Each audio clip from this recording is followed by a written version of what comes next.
পারি তুই একটা মূল্যহীন আর তুই একটা মিথ্যাবাদী, তুই একটা চিটিংবাজ, সেটা কিন্তু অবশ্যই নিজেকে অ্যাকসেপ্ট করিস, নিজেকে এটা অ্যাকসেপ্ট করিস যে তুই একটা মূল্যহীন, তুই কোনো কথা নিজের থেকে বলতে পারিস না, তোকে শিখিয়ে। ঘুমপার এই পোস্টটি দেখে, সত্যি বলছি, এই পোস্টটি দেখে আমার একটা জিনিস তো মনেই হচ্ছে যে ওটা ও নিজের জন্যই লিখেছে। ভাবতে পারছেন ব্যাপারটা একটু? একদম শেষের লাইন দুটো, কালামস যা লিখেছে শেষের লাইন দুটো, সেটা দেখে আমার একটা কথাই মনে পড়ছে, ইয়েস, যতই প্রতিবাদ করে লাফাস না কেন, প্রতিবাদ তুই করিসনি, এটা তুই নিজে এই পোস্টটি দিয়ে আর কি জানিয়ে দিলি মানুষকে, বুঝতে পারলি? মূল্যহীন মানুষটা হচ্ছিস তুই। কেননা ভুলকে ভুল বলার মতন ক্ষমতা এখন তোর কাছে নেই, সেই ক্ষমতা, সেই পাওয়ারটা একদম অন্যের হাতে তুই ছেড়ে দিয়েছিস। তাই নিজেকে মূল্যহীন বলছিস তো, নিজেকে মূল্যহীন বলছিস তো।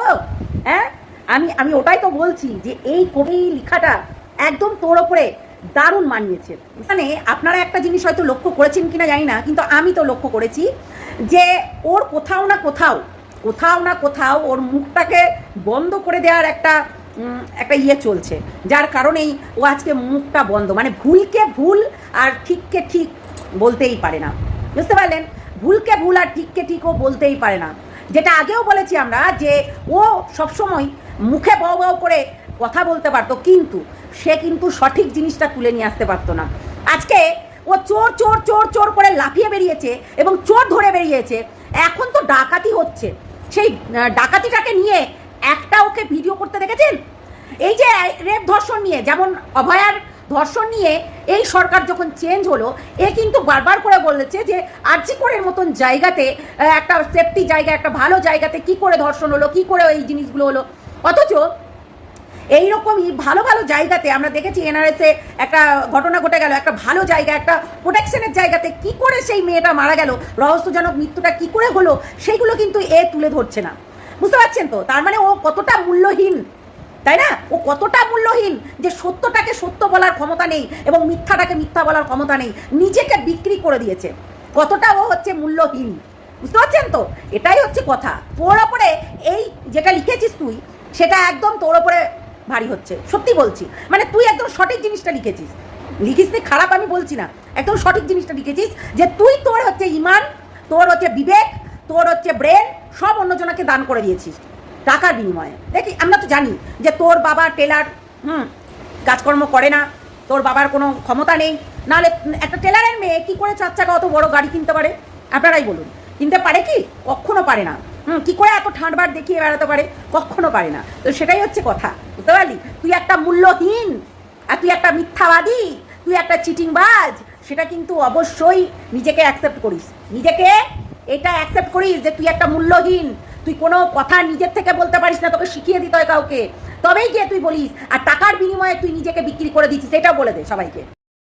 তো চলো আজকে কালো নাগিনের একটা পোস্ট দেখি, ফটো পোস্ট করেছে, এই দেখো কালো নাগিন। হ্যাঁ, ও মনে করে যে ওর শরীরের যে কালারটা, ওর মুখের যে কালারটা, চামড়ার যে কালারটা, ওটাকে সবাই কালো কালো বলে, কালো টম্পা। কিন্তু আজকের থেকে ওর নাম হচ্ছে কালো নাগিন।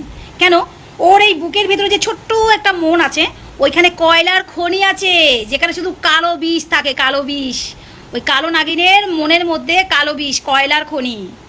সেজন্য যে ওকে সবাই কালো বলে সেটা তো আর বোঝে না ও আবার দেখা যাবে ওকে কালো বলে বলে আবার ভিডিও করতে লেগে যায়। একবার দেখেছিলাম, আবার ভিডিও করতে লেগে যাবে, কালো জগতের আলু, মা কালীর রূপ, জয় মা জয় মা জয় মা। ও আবার ভিডিও করতে লেগে যাবে যে মা কালীর রূপ, কালো রং, কালো জগতের আলো। আরে তোকে কালো সেই তোর চেহারার কথা বলে না রে, তোর চেহারার কথা বলে না, তোর মনের মধ্যে যে কয়লার খনিটা আছে সেটাকে নিয়ে সবাই বলে, বুঝেছিস কালো নাগিন? আজকে আমাদের ঘরে কি আছে জানিস? আজকে আমাদের ঘরে মটন হচ্ছে, খাবি মটন? ও তোদের তো আবার অন্য কিছু লাগে 3 বাটি। যাই হোক, ছাড়ো ওসব কথা। তো দেখছো তো কালো নাগিন কী পোস্ট করেছে?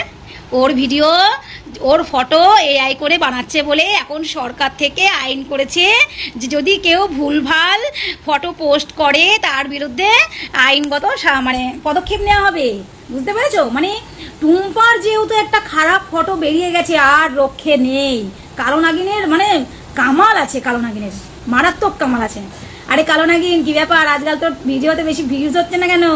কাদেরকে ধোকা দিয়েছিস? আচ্ছা বলতো কালো নাগিন, তোর কখনো ভালোবাসা হয়েছে কারো প্রতি?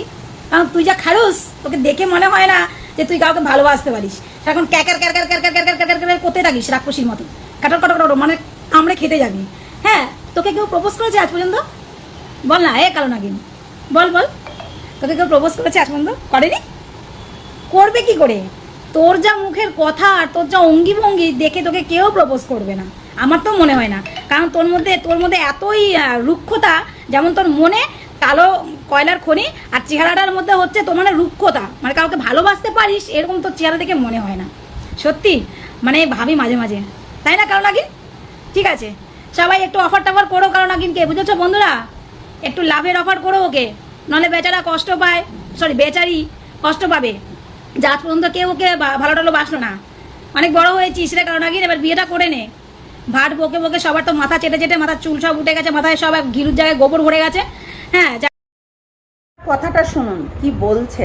অন্নপূর্ণা ভান্ডারে 3,000 টাকাকে নিয়ে যারা কাটাছেড়া করছেন, বলছেন কি একটা বড় অ্যামাউন্ট, মানুষকে 3,000 টাকাটা এতটাই বড় একটা অ্যামাউন্ট, যারা বলছেন যে 3,000 টাকায় কি হয়, তাদেরকে বলবো একটু আমাদের মতন এলাকায় আসুন, এসে ঘুরিয়ে যান, ওই সমস্ত প্রাইভেট স্কুলে পড়িয়ে যান, 1200-1500 টাকা, আর মানুষের বাড়ি বাসন মেজে আসুন, কাপড় কেচে আসুন, রান্না করে আসুন, ওই 1500-2000 টাকা, তাহলে বুঝতে পারবেন যে 3,000 টাকাটা ঠিক কতটা। এই কথাটা বারবার করে বলেছি আমি, যে বাসন মাজলেও কিন্তু 1,500 টাকা পাওয়া যায় না, ঝান্ডা ধরলে 1.5 লাখ টাকা পাওয়া যায়। ঝান্ডা ধরে যদি পয়সা ইনকাম করবে মানুষ যদি ভাবে, তাহলে কিন্তু 1.5 লাখ টাকা পাওয়া যাবে। এটা কিন্তু মাথায় রাখিস। সেটাই তো তোকে বোঝানোর চেষ্টা করেছি এতদিন, কিন্তু তুই বুঝতে পারিসনি।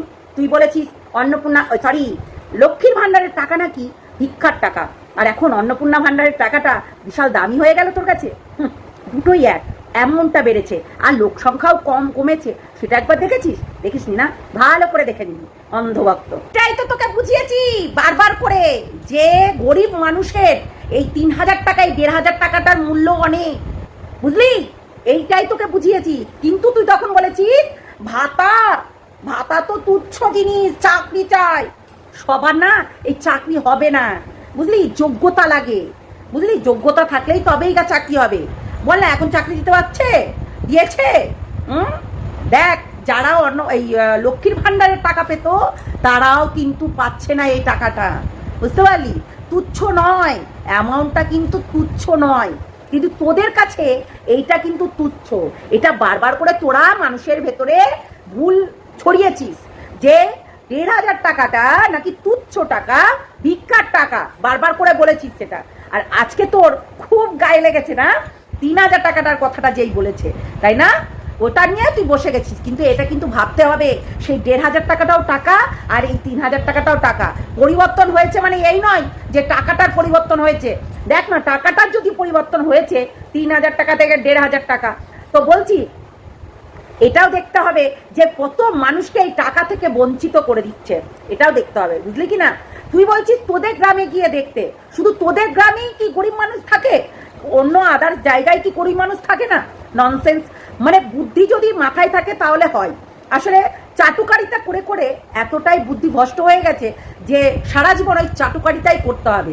দেখ না, তুই রীতিমতো মমতা বন্দ্যোপাধ্যায়কে একবারে টার্গেট করে দিনের পর দিন যেই অ্যালিগেশনগুলো দিয়েছিস সেগুলো সবটাই মিথ্যে। আর এখন যেটা হচ্ছে সেটা একবার চোখ বুলিয়ে দেখ, এইবার তোর চোখে কিন্তু একদম ছানি পড়ে গেছে। মানে তুই ওই অন্ধভক্ত হয়ে গেছিস, আর প্রতিবাদী নেই। ঠিক আছে, তুই আর প্রতিবাদী নোস, তুই এখন অন্ধভক্ত হয়ে গেছিস, মানে চোখে পট্টি বেঁধে নিয়েছিস, বুঝলি? ওই যে বললাম কিছু টাকা তোর অ্যাকাউন্টে ঢুকে গেছে, বিশাল বড় বড় মানে অ্যামাউন্ট তোর অ্যাকাউন্টে ঢুকেছে বলে আজকে তুই এইরকম কথা ওড়াচ্ছিস। কিন্তু তুই একটা যদি সাধারণ জনগণ হতি তাহলে কখনোই এই ধরনের কথাগুলো বলতি না, বুঝলি? তোর গ্রামেই যদি হচ্ছে গরিব থাকে, ভাবতো এইরকম অনেক গ্রাম আছে সেখানে অনেক গরিব মানুষরা আছে যেখানে খেতে পায় না। ভাবতে পারছিস তারা কি করে এত ট্যাক্সের টাকা দেবে? একটু সেটা নিয়ে ভাব, বল।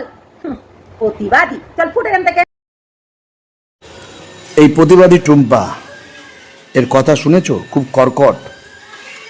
এর কথা শুনলে না সত্যি গা জ্বালা করে। শুধু বলে সনাতনী সনাতনী সনাতনী। আরে সনাতনীরা কোনোদিন বলেন আমি সনাতনী? তুমি যে প্রতিবাদ করো 15 আগস্টে, যে আমাদের বিজেপিরা যে বিজেপির পতাকা তুলে বন্দে মাতরম, ভারত মাতা কি জয় যে স্লোগান দিয়েছে, সেটা যে কি ভালো করেছে? সেটা তুমি প্রতিবাদ করতে পারোনি। সনাতনী বলো, এখনো কত জায়গায় মানুষ রেশন পায় না জানো?